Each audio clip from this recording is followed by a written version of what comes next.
Dalem këtu, se tha që do i lexoj, se ka shumë komente, po do t'i lexojmë një ditë tjetër. Desha të afrohem te Halili këtu. Një koment nga një shikues, thot e ka bërë më të gjatë edhe thot lutem ma lexo të plot.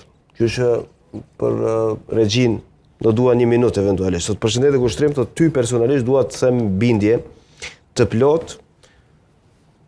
Sami Ademi quhet. Thot ty personalisht duhet të them me bindje të plot se je moderatori më i paanshëm ndër gjitha medias shqipfolse. Edhe mbrëm si shumë herë tjera ishe fantastik. Faleminderit Sami. Le ta lexoj Fidani këtë pjesë.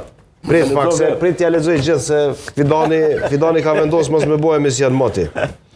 Do të përshëndes gjithë analistët në politika, por një përshëndetje të veçantë dua t'ia dërgoj Halil Matoshit. Mbrëm në debatin me kryeministrin Kurti, ai ishte kritik aty ku duhej, me pyetje të drejtë për drejta, me pohime dhe kundërshtime të argumentuara. Ishte një Halil tjetër, Halili që e njohim prej vitesh si gazetar, sociolog dhe poet.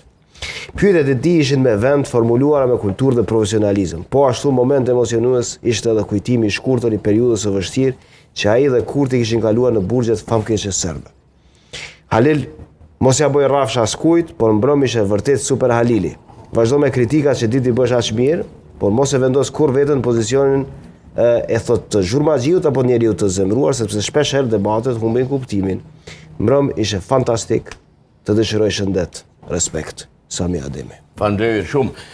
Kushtim, faleminderit për gjithë ata që edhe të kthjellin, sepse puni i fundit komenti i qytetarit vlen ku ai t'jap një këshill dobishme për matutje.